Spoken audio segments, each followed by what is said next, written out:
Welcome to Samantha's Beauty Confessions, where we engage in authentic conversations and confess everything it takes to turn our dreams into a reality.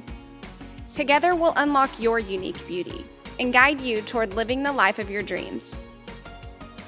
Get ready to go beyond the highlight reel, embrace the journey, and grow together, one conversation at a time.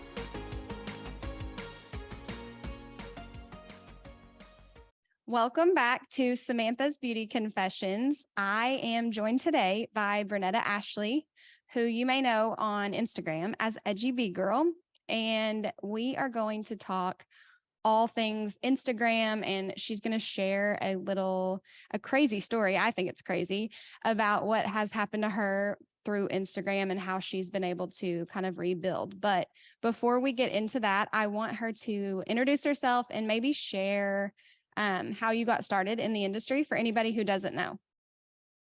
Thanks so much, Samantha. Hey, everyone. I'm Brendnetta Ashley, better known as Edgy Bee Girl. Super excited to be here with Samantha. And how I got started in the industry. So I come from a family of hairstylists. I've been in the industry this year, made 20 years. I'm not old. I started young. That is how I always like to say that. I come from a family of hairstylists, so both grandmothers, a cousin, and an aunt, they all do hair. I was sitting in the salon as a kid. I never wanted to do hair because I thought of it as like a ton of work. And then I was like sweeping up hair and doing like that type of stuff. But I really didn't realize that it was like the culture and the environment that I actually started to love and enjoy. And then my senior year of high school, that's actually when I started cosmetology school. And then from there, I did half day high school, other half cosmetology.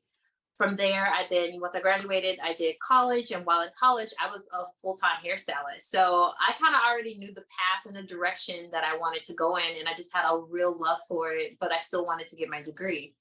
So then once I got my degree, I was full on hands in hair and I absolutely love it. Like it's my passion. I couldn't imagine not doing hair now. Well, and you're so talented like that. It makes sense that you come from like a long line of hairstylists, which that's something we have in common. My mom did hair too. And like you said, I grew up in the salon. Like, there's no way I'm going to do this. This is hard work. My mom is tired all the time. Why would I want to do this? But full circle moment, we always do the thing we say we'll never do. Did your family know you were going to do hair? My dad he owns a beauty supply franchise. So Okay. I was like literally grew up seeing, all sides of the industry. So I think people assumed it. And I think that's why I was so like hesitant about it and like refused to do it because I didn't want to do what everyone thought I was going to do. So funny, the exact same way. I was like a rebellious against it. But my Mhm. mom was always like, I knew you were going to do this. She was like, do you look at what your dogs used to look like? I tell you, I would like color them, cut them, and I would always be so confused when she would tell me like, "Your baby doll, her hair is not gonna grow back," and I'll be like, "What do you mean? Like, of course it's gonna grow back." The She's client, like, their hair don't grows cut back. it so short. Cut it a Yeah, little, so she was like, go slow. "Go slow." She has no hair; it's not gonna grow back. So my family, they always knew, but I was a complete rebel against it. I was like, "No, not at all. Absolutely crazy." I know we have to be rebellious, but I think too that, like you said, your mom always knew. My mom actually, similar to what you said, you went in high school and got your, what's it called? Is it like a vocational school? Yep. Okay. So see, my mom tried to get me to do that just because it's free, and she owned the cosmetology school my senior year, which is I think when you can take it. But she felt like I'd be more receptive if I went to a vocational school or whatever. And so I still was like, nope, not doing it, gonna go to college. But then whenever it came time for me to like get a real job after I had gone to school, my mom's like, okay, so what are you thinking about? And I'm like, well, I don't know. Like, I don't want to work for somebody. I have no freaking clue. I just like to like create stuff. And she was like kind of smirking at me. So she probably knew deep down, like mother's Yeah. intuition. She's just like, I'm just waiting for you to come around to it. Hurry Yeah. up. But you did it the smart way though, because you could like make money while you were in college. And that's awesome. It was always was like the running joke with my friends because like they would be like they were like the college broke student, but I would be like, oh no, don't worry, I got you. I got tip money. Like we can go out. We would always get like cute like new little outfits from Forever 21 and like go out that Friday or Saturday night. But it would be like all off of like tip money. And I had like what you consider like a real job. And Hmm. at the time I was going to school half day, so part-time college student, and then part-time in the salon. But I had built up my clientele so to the point that I was pretty much making what some full-time stylists were making in the salon. So that's when I knew it really like sank in for me. Like, this is definitely the career that I want to go down. What did you get your degree in? So I have it in business communications. Okay, which kind of, so when I went to school, I went for graphic design, like, and minored in marketing. And so I feel like that goes hand in hand too with what we're doing today. It's Um, so crazy because I think about like all of my projects that we had to do, they were super easy for me because I was kind of already in a field of business. I knew I could create a business plan, an outline, and it would always be super like, oh my, okay, I can do this. I got this mhm. because I was already working towards that anyway. Yeah, definitely. Which I should have went for business maybe so that I could have. That's one thing that I am not great at myself, but I'm learning. I feel like it's an always learning type thing that you have to just constantly keep Oh my looking. gosh, it's a work in progress. Me and saving, I know. It's it's like a struggle. I know. And it's like I feel like I told myself, when I turn 30, I'm going to make it a priority to really sit down and like do the big girl stuff. And then I'm like, well, shoot, I just turned 33 and I'm still just kind of like, it'll happen one Girl, day. I'm over here 39, still on the struggle of like, am I ever gonna grow up? I Mm-mm. know. I feel No. so young. I really do. And I feel like I heard people say that all my life, but it's so true. I feel younger now than I did when I was 20, other than my Yes. body. Now my body hurts a little more today than when I was 20, but You definitely feel like the long days. I think you definitely feel it a little bit differently now. I'm like, mhm. okay, maybe we should lay off of, back to back 8, 12 hour days. Yeah. So are you still, that's a good like segue into something else I was going to ask you, because I know you work with brands and you do a Yes. ton of like educating, but do you still work in the salon? Like how many days a week? So I'm still in the salon. I'm in the salon Wednesday through Saturdays. And I'm in a suite now. So I left from a chain salon and now I'm into a suite. And I absolutely love the suite life. Mhm. It is such a more intimate setting. I think my clients love it. They get me, like, they like having undivided attention. I really get to Mhm. give them a full service salon experience. So that part of things I absolutely love. And I think with now, even though I'm in the salon, when I'm not out on the road traveling, I'm in the salon pretty much 4 to 5 days out of the week. But I think I'm working a whole lot smarter.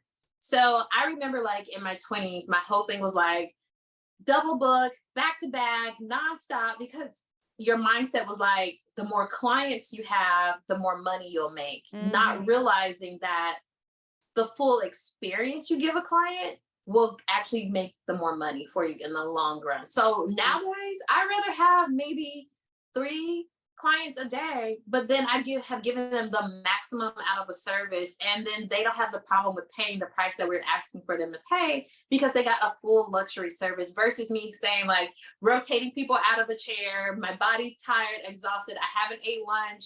I'm on the coffee and tea diet all day Uh-huh. long. Like, no, it's not worth it. No, it's not. And it's just like, I feel like hairstylists, we have horrible eating habits. We never take time to like sit down. And by the end of the day, like my feet are swollen when I work in the salon. It's crazy. It's so crazy. It's so funny because I just posted not so long ago about a project that I did, and it took us 11 hours. Mhm. And I'll never forget the whole entire project as I was doing it. Everyone was like, "Did you eat? You need to eat." And I was You're like, "No, like, I'll eat when I'm done. Let me just keep going. Let me keep going." And then you start getting like tired, you're lightheaded, and you're like, and then once you finally do eat, you're like, "Oh, I feel so much better." yeah, you're like, wait, why am I not, why is this starting to take me forever? Oh, because I haven't eaten and fueled my body. But I'm the same way. Like if I sit down throughout the day, I almost can't get back up. So I'd rather just like push through and then eat a ton of food, which probably isn't good for like our digestion and things. But whatever. We'll deal with it when we grow up, right? We'll deal with it one Look, day. my body understands the language that we speak. I'm like, Mhm. you know the routine. You already can tell if I've been standing up for this long, so just handle. We can You get know the through it. drill. You got it. Right. Okay, so I am curious about like the balance of it all though? Like, do you feel like there's any tips for work-life balance, or is it just something similar to me that you're just constantly working toward? I'm always, I think, gonna have something that I'm working towards. So whether Mhm. it is a new editorial shoot, a new competition that I'm trying to work into, if it's, more education, if it's behind the chair, I think that's just my passion for it all, that I will always have that to go to. But I also think you have to decide what day is going to be out of the week where you really just decompress from everything. So for me, I like to use Sundays as my day where I'm doing nothing hair related. I want to do completely the opposite. If I post on a Sunday, it may be one post, or I may not post at all on a Sunday. Just really having that opportunity to disconnect from it all and kind of like refresh, it's so important because burnout is real. And I think So real. people don't realize that even though you're constantly posting, that you're still not feeling that burnout. You're definitely feeling that burnout, but you're in your mind, you're like, but I still got to do all these things, but I'm burnt out. I'm tired.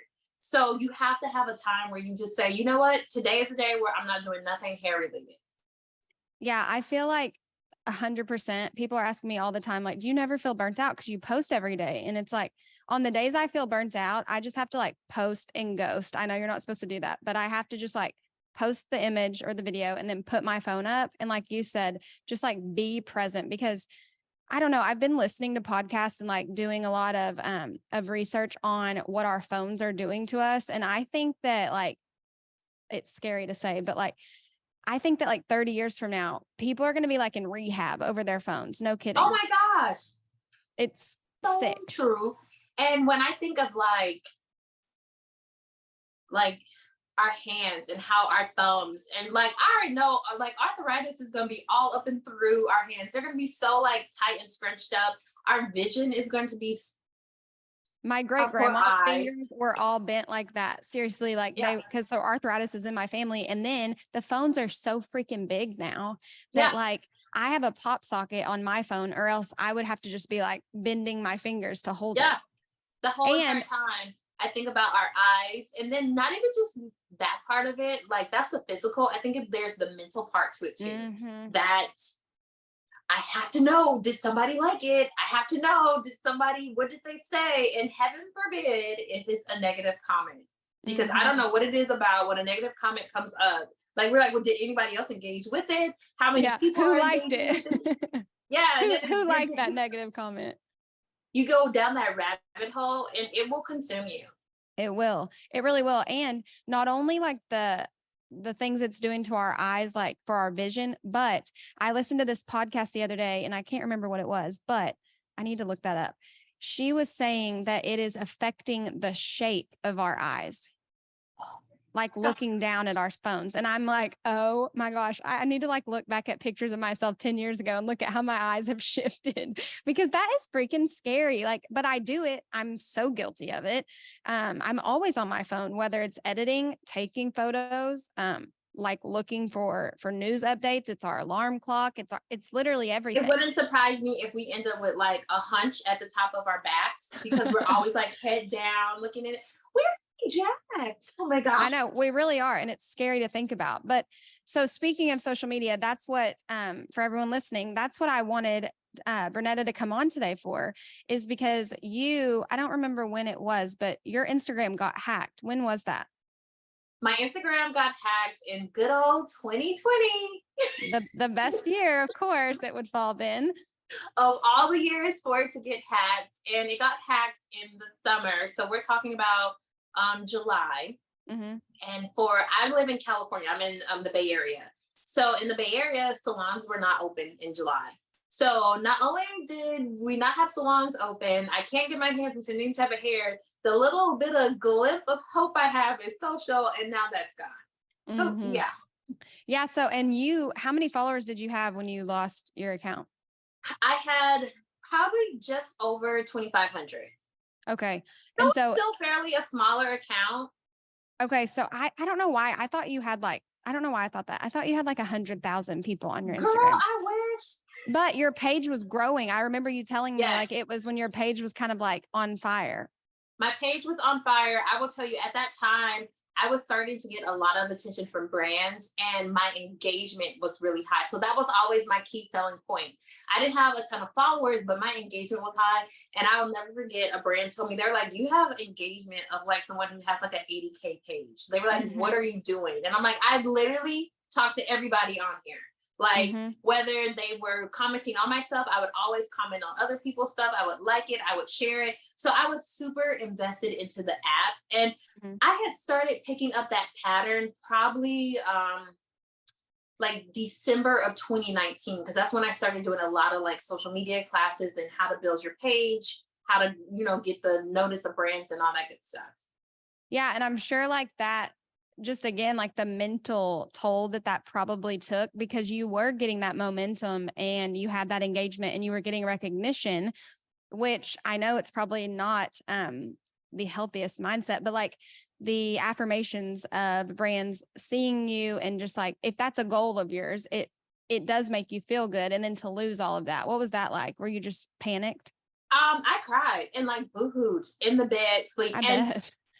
at that time, like I was so like on the edge. If someone came to say something like, well, it's just your social, you can start it over, you almost, I wanted to probably punch you in the face. Same. Like, I totally get that. it was such a defeat. And a lot of reasons why I felt like that. One, I was like, I don't even have anything over here that you want. It is Mm-hmm. a hair page. It's not anything other than that. I'm not selling anything. I'm not marketing. It wasn't an OnlyFans page. Like, it was nothing that you could get over here. So Yeah, what do you're you just want gonna with see it? my DMs with like stylists and maybe clients who want to book. So Right. Like, what's it your was nothing juicy on there at all. yeah. Then it was just the violation of somebody came in, took over your stuff, and you had no control. Like, I had no control. Mm-hmm. At that time, Instagram, they didn't have a call center. And I remember that year, pretty much so many people were getting hacked. It was like a ongoing thing that was happening. Every time you turned around, somebody's page was getting hacked. So you just kind of were like lost. Um, then when you kind of like research stuff, you can never get like a clear answer Mm-mm. of what to do if your page gets hacked. They would say something like, oh, you can email to like an anonymous email a picture of your ID. So now that my page is already getting hacked, I don't want to send my photo ID. No, I Yeah, don't it's want like to do that. who's looking at this ID? Because And then it's an anonymous place. Where's it going? I know, and that's the one frustration that I had. So I got, I guess in 2020, I think actually, I got a notification that said you're banned. Like you can't get on Instagram. You can get on, but you can't like anything or post anything for like 14 days or something, because they thought I was a robot, which I wasn't, obviously. So I don't know what was going on, but they were like, if you accidentally like something or accidentally try to post, like your account will be banned forever. And so I was like, oh my God. And like you said, I remember having this like meltdown because I was finally like seeing results from what I was trying to accomplish. And then it was like for no apparent reason. And I wasn't a robot. I wasn't even like, I never had third party apps or anything trying to help me. So I just couldn't grasp it. But same as you, I kept trying to find a connection to call or email or whatever. And you just couldn't. It was like there was no human being to contact. There was no human being. And I'm like, okay, here, I'm like, do I need to go over to like Facebook's office? Because I'm like, I'll drive over to Silicon Valley and be like, knock on somebody's door, like, help me out. I wish I you think would have. I should have. I Uh-huh. really should have. And I was like so desperate to this, like, I just wanted it back. And Mhm. then having to prove who you are when you know who you are, that's just so frustrating in itself. And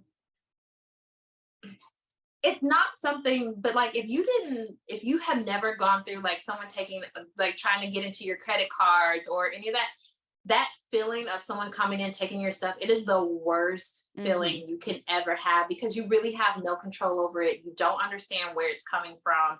And we all at that point were just trying to survive. So we all were like on the edge already. And like this, now we do this. I think right before that, I had really just started getting like noticed by some of the brands that I really wanted to work with. Mhm. And Like they were so excited about it being a smaller page, but it being super authentic. That was the other thing I was really stressed about because I was like, it took me forever to get to these cute little 2,500. And now I got to start all the way over. No one's going to know my page. And I just hated, I loved my old name. It was Edgy Pink Girl and it was pink with a Y. Okay. I And was going to ask if you had to change your name. yeah, I had to change my name. And then that was like a whole nother stress level of like, changing your name, what is it going to look like? I think about all of the, and sometimes I still can get kind of mad about it. I But bet, like, I honestly. think about like all the memories that were on there. I had worked on some really fun events, and like now all of those memories are like only in my head. Like they're gone, they're washed away. So is that page gone? It's like not there anymore? That page is completely gone. It is not there. So after I kind of like got myself together, I remembered that I have a friend client that worked at Facebook. And Okay. so for those of you that are listening, if you know somebody at Facebook, this is a good one for you. They have where they can like vouch for so many people throughout the year. So if something would ever to happen to your page, if you know someone that works there, they can put in a request and say, yes, this person is legit. Mm-hmm. So that's what they did. That process took about another week. So now here we are, like I'm completely wiped away from Instagram. And of course, during that time, a lot of things were happening to people. So then I started getting all these random phone calls like, are you okay? Are you fine? What's happening? We don't see you on Facebook anymore. I'm like, yeah, I'm good. I just don't have a page. I didn't die. Okay. Yeah. You're like, quit reminding me though. Right. So that took about a week. Finally, once that happened, they were able to open the page up again. But they were like, you need to go in and you need to change the password. You need to try to do all like your resetting. Every time I would try to do that, whoever had hacked the page, I guess they got some type of alert. So then it would start sending out these crazy messages to people, like asking them for money or saying like, don't accept any of new messages. It's not the real person. So they had really took over the whole entire page. So once I let my friend know that, she let her office know, and then they were like, well, then we need to just delete this page altogether and start over. By that point, I had already accepted that I was pretty much going to be starting a new page. Mm-hmm. So my mind was a little bit more wrapped around it. Oh, my mom, she's the sweetest thing ever. She was like, no one's going to see all the old stuff that you didn't like no more. So, it'll be okay. She was like, Uh-huh. she's over here like affirmations, starting over is the best thing in life. And I'm like, shut up. I don't You're want like, to no, you don't get it. I just want to be pissed. right. Like, let me just be mad. Okay. No, And but so I feel like even if, it was 2,500, that's still like seeing zero when you were used to seeing 2,500. Like that's just, as much as we don't want to admit it, it is a huge mind thing that it's just inevitable. it's a mind thing. And I can say it, it's ego. It's your ego. It is Absolutely. all ego, and it is definitely a booster. And I'll never forget, like I posted like in my story, like, hey, I just hit 100 followers. And I was like, that's so lame. I kind of remember, you mean on the Edgy B Girl account, the new one? Yeah. No, I kind of remember that. I kind of remember you posted on your story, like, okay, look, I finally hit this milestone and then this one. No, I think that's like completely normal. And I think, like you said, until you've been in that position and until you felt like violated and stuff. And honestly, I think it's more so the lack of control of your own stuff. Like that's where I think it would get me. It's like, okay, but then there's only like robots I'm able to talk to online. I can't get in touch with a real human, no matter whether they are working there or not. I can't contact them. They're like secret. They're secret. So when I started the new page over, one of the things that I did was I no longer had my Facebook and my Mm-hmm. Instagram connected, because I honestly believe that that's how they got through my Instagram, because I had everything linked together. So I was like, nope, no more linking accounts. I'm keeping everything separate. I created a email address specifically for Instagram. So Mm-hmm. nothing else goes to that email address. So I had a better way of like controlling it. I put myself on like a calendar schedule of every 6 months to change my password. I still live by that. So then now it just helps me to kind of keep in mind, like constantly refreshing things. And I know passwords can become hard, but start thinking of some stuff to get out there just to kind of help restart your page. The other thing I think that really helped me out was understanding everything that I actually had learned from social media classes and like how to market yourself on social media, I really got to apply it. So now this was the Mm-hmm. time that I could really say, okay, does this really work? How does this work? What are the best tools to use for my page for growth? And I really had to focus in on myself. I said it, my ego, and really getting over that thing of you have to be at this number to get this type of thing, or you have to be at this number for to get this type of notice and recognition. Mm-hmm. None of those things matter. And if you really just focus in on what you're doing on your page, everything will start to eventually come to you. Yeah. And that's what we got to dive deeper into that about things coming to you. But before, I got to rewind just a little bit. You said that you don't connect your Facebook. So do you have a creator account on Instagram or a I business? I do have a creator account, but then I have it how I used to have my page. It was a creator account that was linked to my main Facebook page. Okay. So, and I think somewhere in there it got all loopy and crazy. So now I have a separate Facebook page that's only linked to this Instagram page as the creator account. Okay. That makes So sense. keeping everything super clean and simple was kind of the best way to go about it. That's actually you're probably so spot on that's how it got looped in because I don't know, anytime you're linking your Instagram or TikTok or anything to something else, there is a chance of that, like stuff Yep. gets compromised and it just is what it is. And people are getting smarter and smarter about hacking. It's kind of crazy. But I think that what you said about the ego and just realizing that like you didn't die, like I think for me, I would think like my life would end, but obviously it wouldn't. But then it's like you almost have to go through it to see that. And so I'm sure that you have this whole different mindset. And like you said, you put different strategies in place to get the opportunities that you've gotten because I feel like that was almost a blessing in disguise for you. Do you? Oh my gosh, it was such a blessing. Like, and I think it helps me overcome a lot of different things, especially like when we think about during that time, starting over was not an ideal thing in thought process, but so many of us were having to start over. It was the fear of, will my clients come back into the salon once am able to get into the salon? Now it was like, on top of that, it was like with my social media, will I be able to get the numbers that I once had? And I will tell you all, my numbers are 10 times better than what they were then. And it was simply because of understanding the strategies and staying the course of it and figuring out a plan that works for me. I think at the time I was kind of like, whatever someone said to try and do, I was like, okay, I'm doing that too. So if they say post 5 times a day, I'm going to post 5 times a day.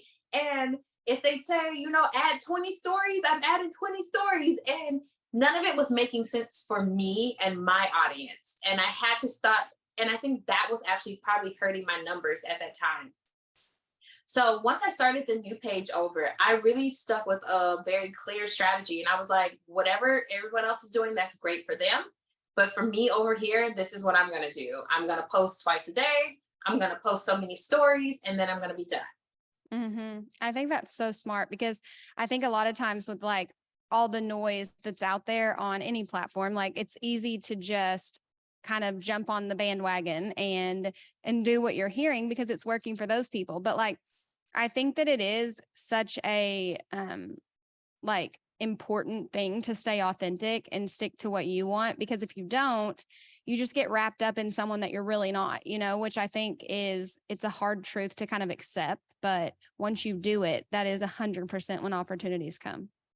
And I think what has happened now, especially now, people and brands, they can read very quickly if you are authentic or not. Mm-hmm. So I naturally grew my page. I was like, I never was a believer of buying followers because I just was like, that's money I could be spending on myself. Like, why do Mm-hmm. I want to buy followers? So I'm not doing any of those different types of things. Staying true to actually being who you are on social is going to be very true to what a brand is looking for. So if you present yourself one way on social, but then you meet with this brand and then you're someone else completely different, the brand no longer wants to work with you. And the And industry is so small and it will just spread. it will spread like wildfire. Mm-hmm. And brands now are more about you being real and authentic simply because a lot of them are now using social media instead of any type of other outlet for like their marketing advertisement. So they want real authentic people who actually know the brand, know how to use it, love using it, versus like, oh, I want to be an influencer, I'm going to grab at this dollar, I'm going to grab at that dollar. It has really narrowed down to like, do you actually like using this? Okay, Mm-hmm. tell me why you like using it, and then you're using it and doing it.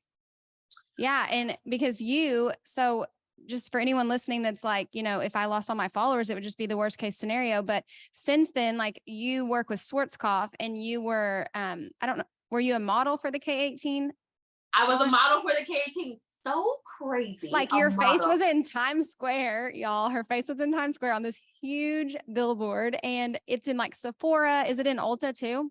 It's not in Ulta, but it is in Sephora. So if you guys go in Sephora and you see the K18 their oil, my image is sitting there with 3 other artists as well. One of the things that I think, and I also joined the BTC team during this whole time of me rebranding. So in my mind, when I first started the page over, I was like, okay, I got to get back to that 2,500 because that's where everybody knew I was at. And then I'll feel good.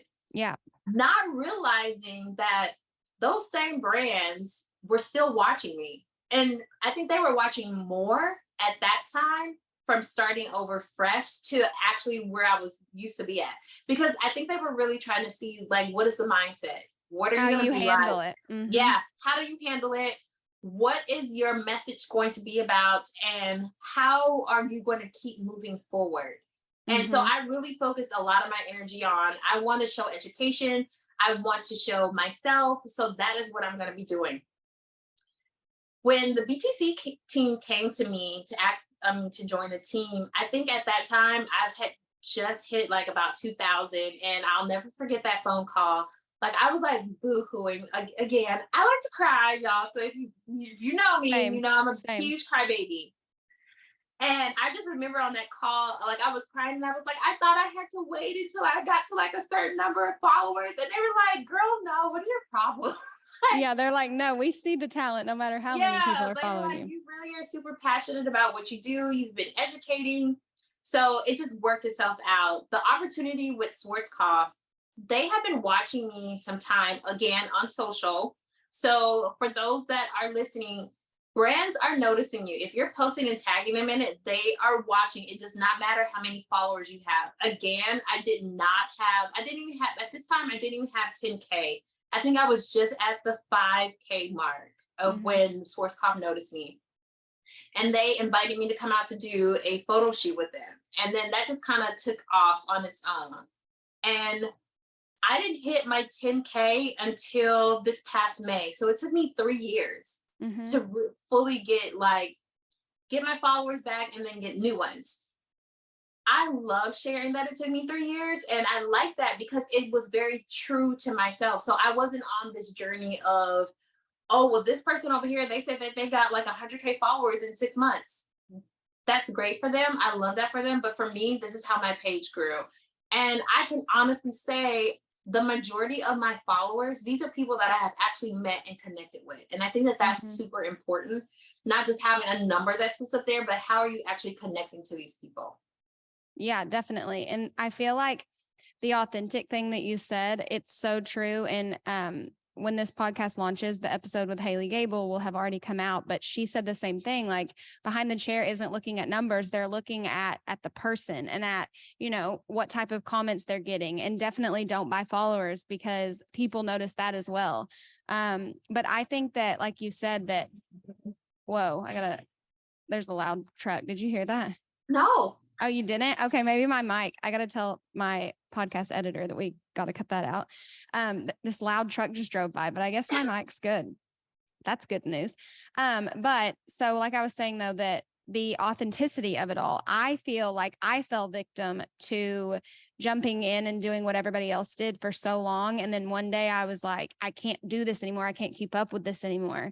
And it wasn't until I just started being me that the opportunities came. So I feel like it might sound cliche to just be yourself, but like, what advice would you have for somebody listening that's like what's the first step of being authentic if like they are wrapped up in doing what everyone else is doing?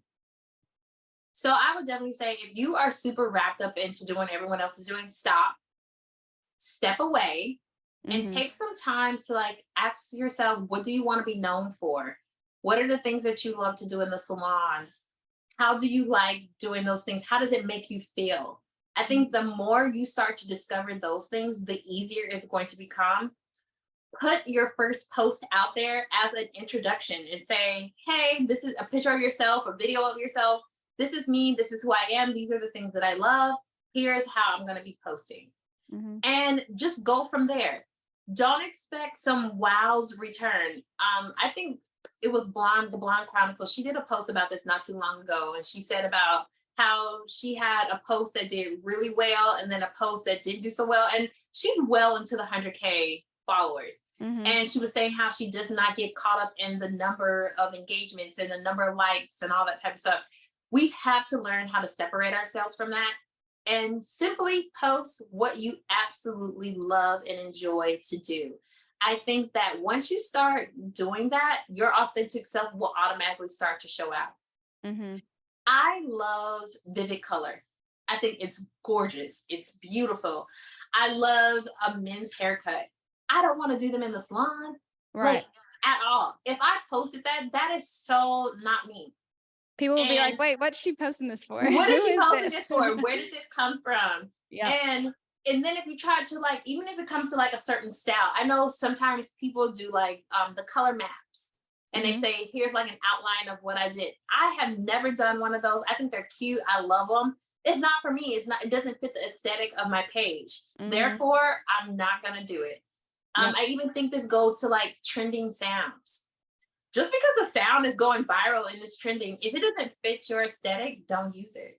Some of Find the another best one. posts that I've had performance wise were just like no sound, like just my voice talking. Yep. And that's not trending at all. I mean, it was literally just like a voiceover, but I totally agree. I think that that's something people get so, and that's what leads to burnout because they're like, I have to get this trending song. I have to get this, style of video, but really you're putting a lot of pressure on yourself. And honestly, like it's unnecessary stress that can lead to not just burnout, but like, what's it called? Autoimmune diseases and stuff are Yeah, and triggered then I from think about like stress. the anxiety that it will give you. Don't put your, it's not even worth it to put yourself through that.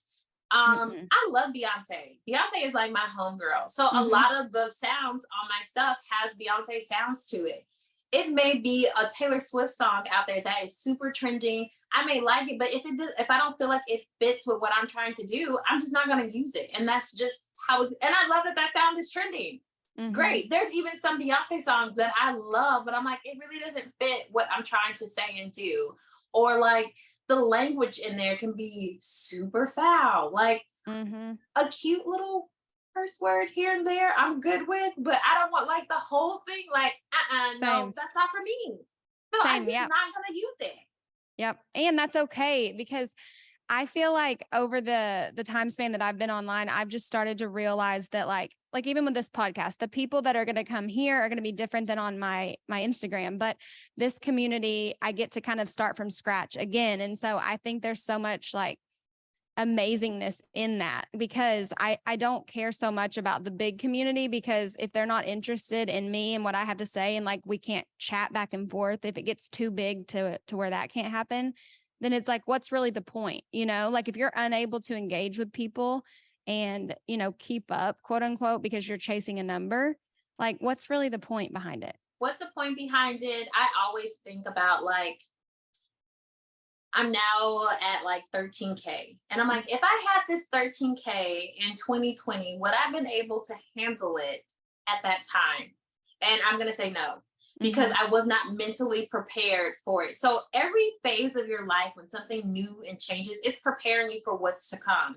Mm-hmm. And I think about that whole thing of swiping everything out and having to start fresh. It made me it helped me to prepare for what's to come. So I understood how to actually post on my social media. I wasn't no longer chasing behind something else. I stayed true to a plan that worked for me. I wasn't, post because at one point I would think I was posting like 5 times a day.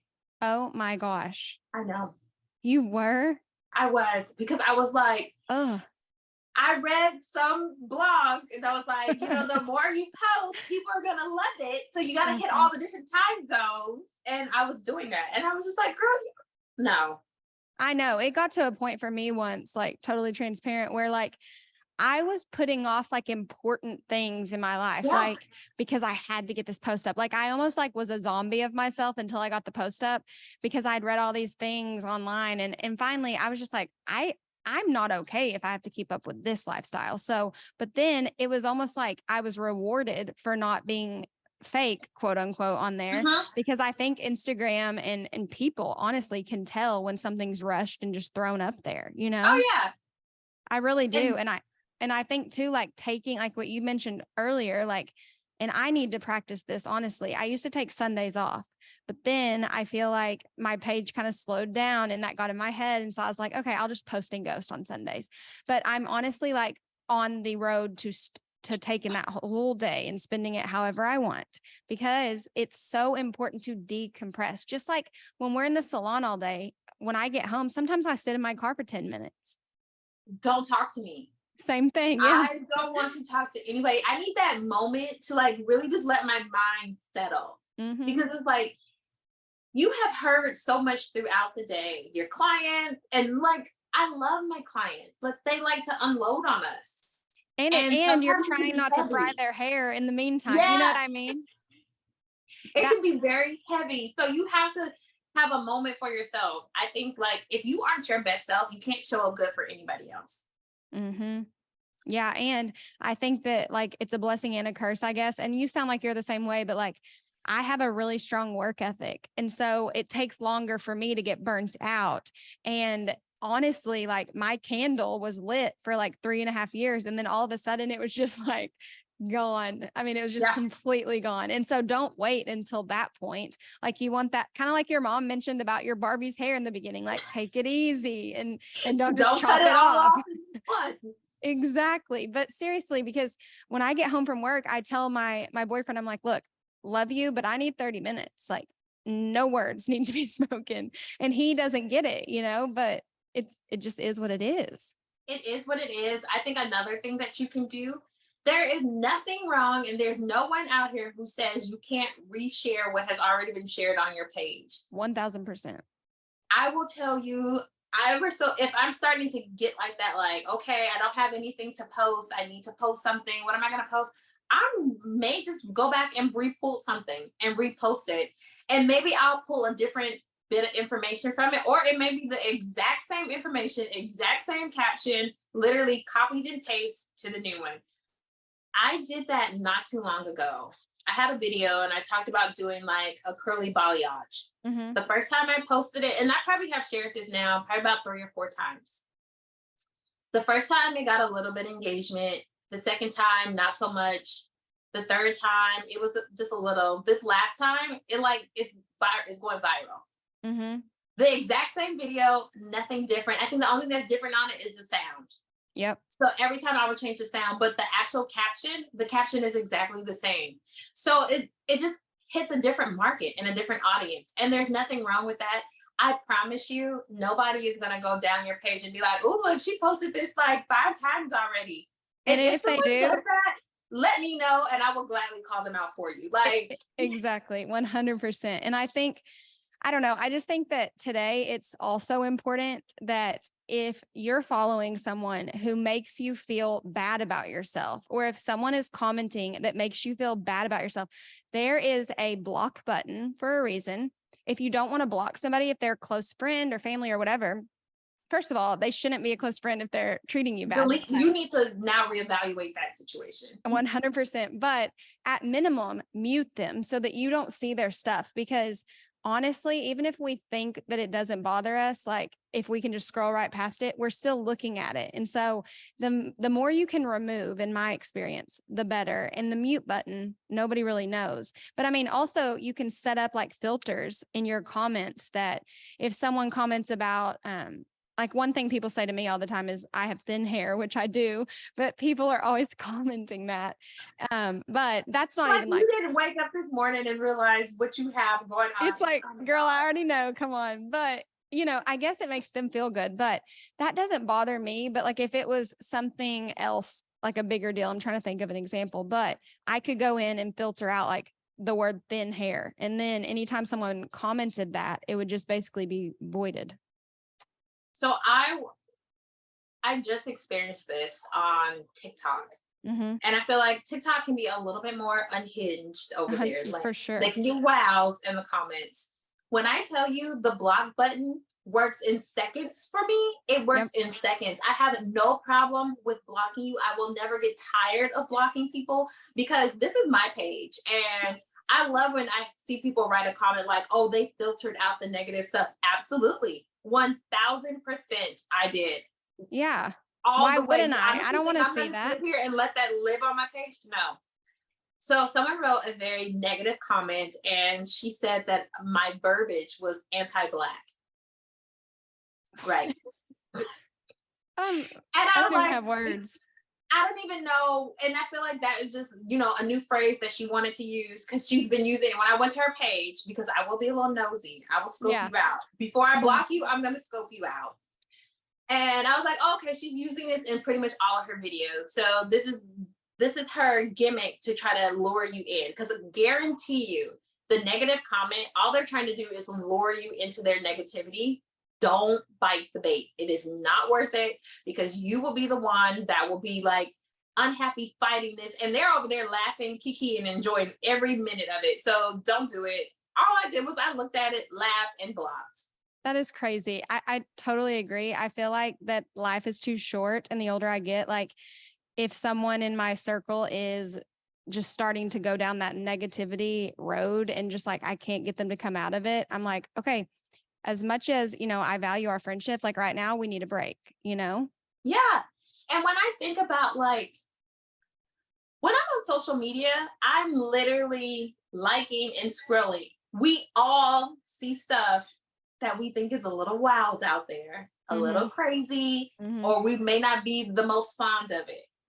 The time and effort it actually took that person to write a negative comment, you really are a fan to me. Thank you.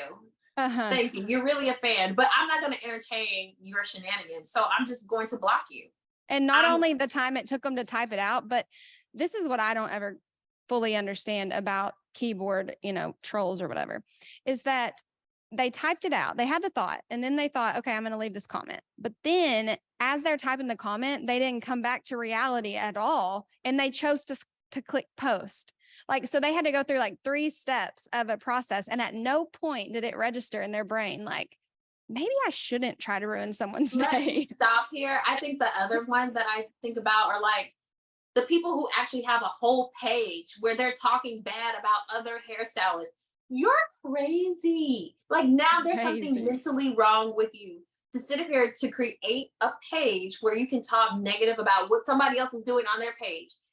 What other people do on their page has no effect on me whatsoever. It does not affect me, does not faze me. So for me to engage negatively with that, it's just a waste of time. I am not going to do it. And I'm not going to let you come over here and kill my joy. So you don't like what I do? Bye. I don't care if I have 1 like. Well, I always say, I know for sure I'm going to have 2 likes, and that's my mom and my sister. So, I'm good. Well, great. Now I know for sure I'm going to have 3 likes. My mom, my sister, and Samantha. Yeah, exactly. Like, I don't worry about what nobody else is over here doing. No, not at all. I'm curious though, about your mom being a hairstylist. So does she do Instagram or no? Is she still a hairstylist? No, my mom isn't the hairstylist. It's my grandmother. Oh, okay. Okay. But my mom, so I'm pretty sure you guys have all seen my mom at a hair show with me because she comes to like all the major events. She's God, I love that. My cheerleader. She'll be with us this weekend. So she's just a ball of fun. Absolutely my mom's going to listen to this and be like, see, I need to come with you. Cause I always bring my boyfriend and my mom's always like, when is it my turn to come with you? So she's going to totally be calling me as soon as this comes out. Okay. So yeah, you need to let your mom come. It's so funny. It's to the point now where people will ask me like, oh, is your mom coming? I'm like, I'm coming. Yeah. It's like, remember? I'm here. Come on. Does your, cause you're not married, right? No. Does your boyfriend come too? And your mom? So sometimes he'll come, not all the time. I feel like when he comes, it's almost like, I need you to hold some bags. I need you to carry some. So it's like, it's work for him. So Uh-huh. he will find every excuse and reason not to have to do any of the extra work. So he'll be like, "Oh, I gotta work this weekend." I'm like, "Yeah, you just don't want to go. It's fine."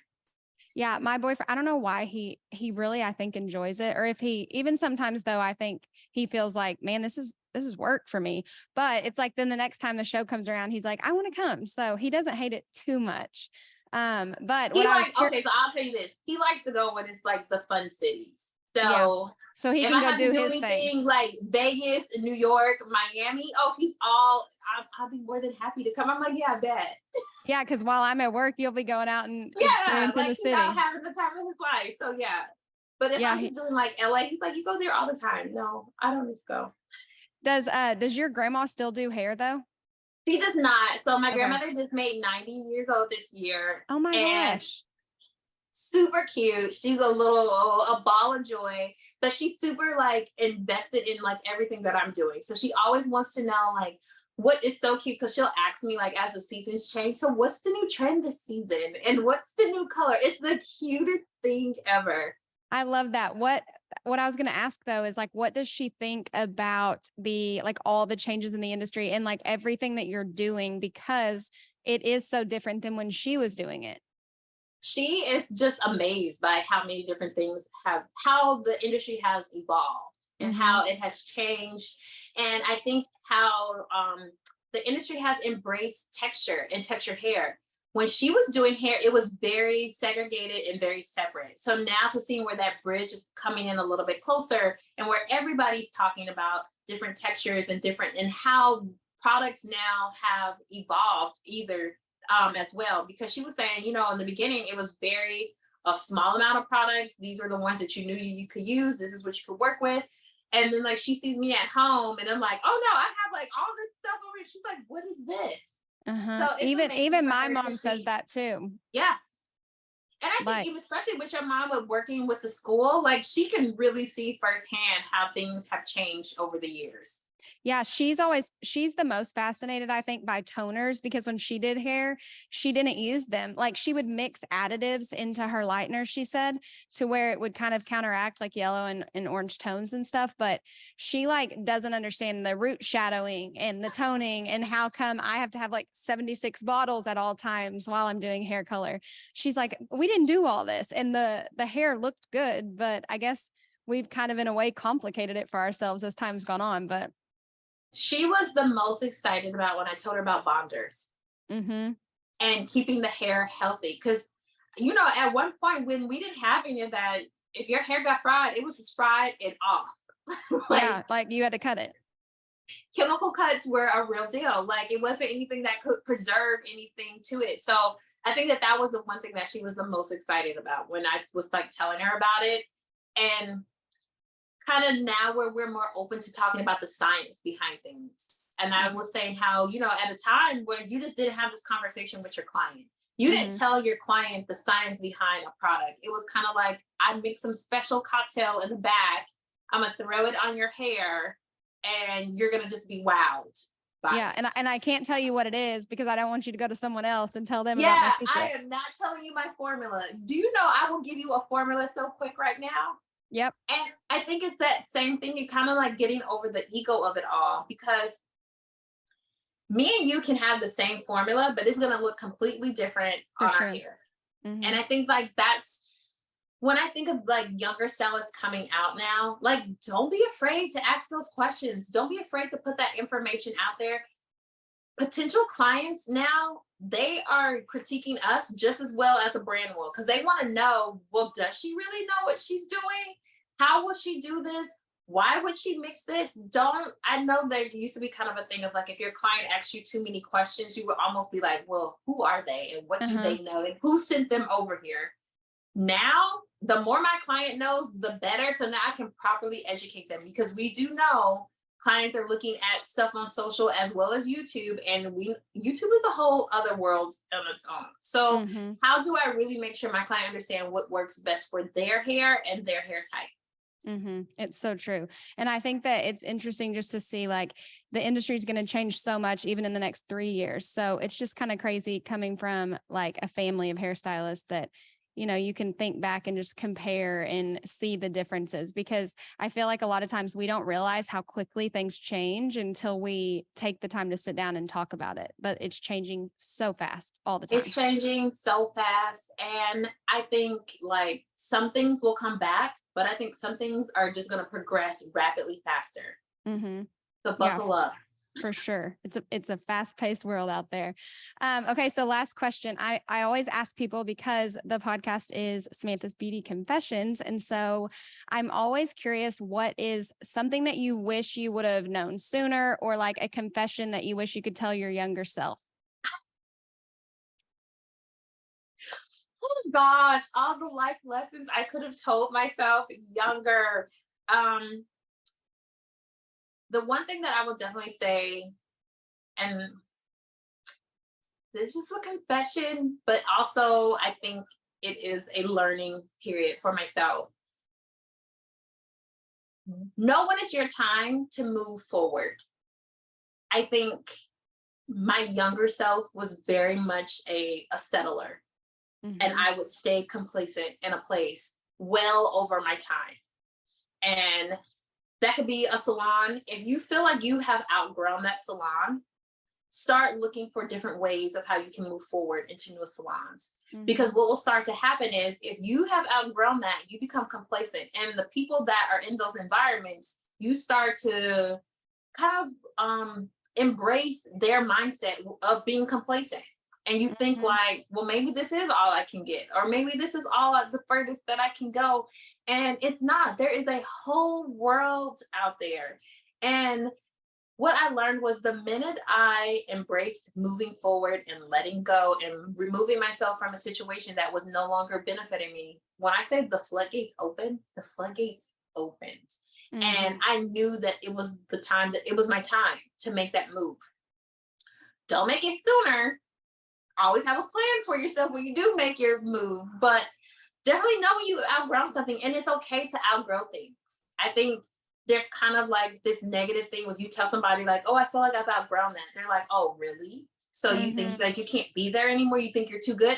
No, I don't think that I'm too good. It's just, I'm ready for my next phase. I'm ready for my next steps. And I think that once I had finally gotten in that mindset, it definitely helped to progress me to where I am today.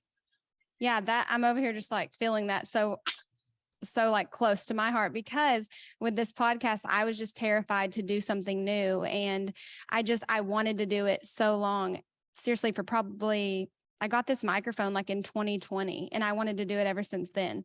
And I've just been terrified because I didn't think it was the right time. And like nobody in my area had a podcast. And I just tell myself all these excuses. And like you were saying earlier, when we met in person, I was just terrified to speak out loud. And so I've had to go through all of these steps to get to this point. But like the fact that I'm finally doing it, sometimes I still think like, am I doing the right thing? But you're so right. If you don't take that leap, you're just going to become bitter. I feel like you're going to become bitter. I was so nervous about getting into a suite because I was like, what if I can't afford it? What if, I lose all my money and then I have nothing? And then now, of course, because we love to psych ourselves out, I'm going to be a failure. I was probably boo-hooing somewhere about it.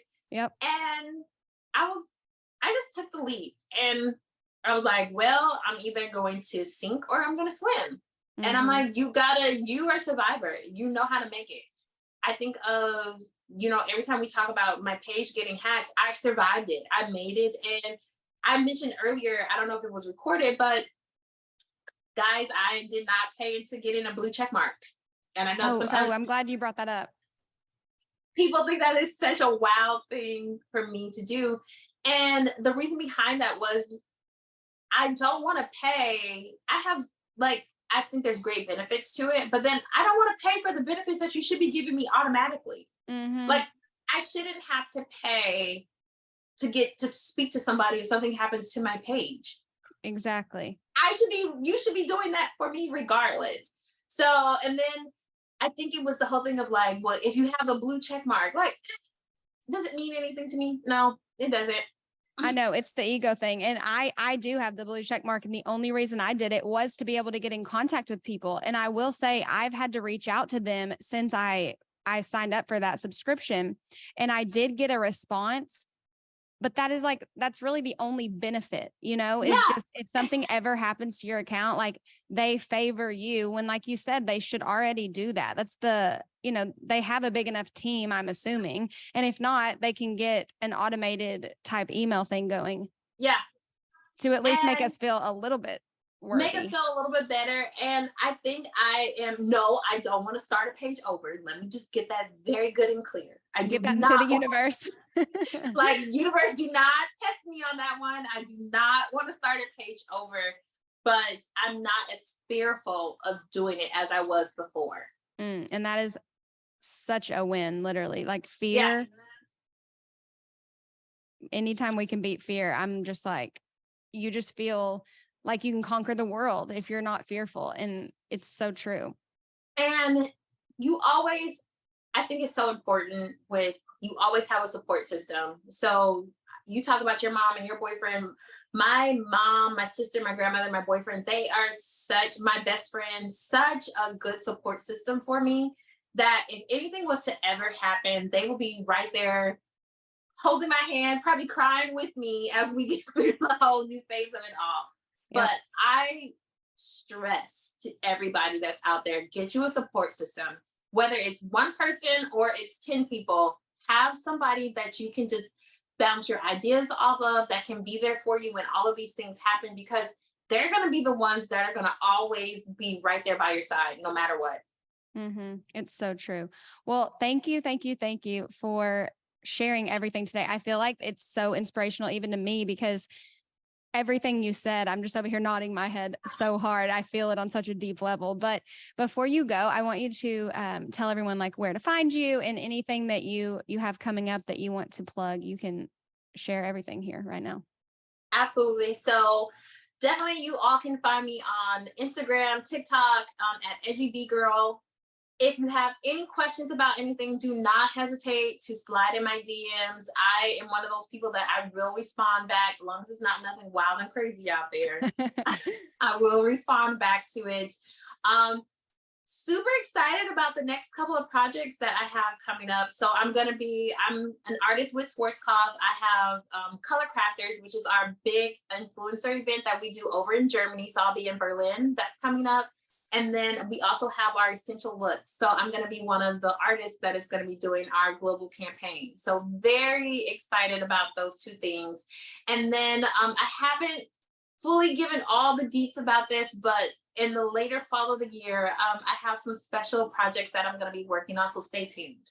Awesome. I can't wait to see it. Thank you again for coming on, and everybody go follow her and check out all her talent that she has on her page.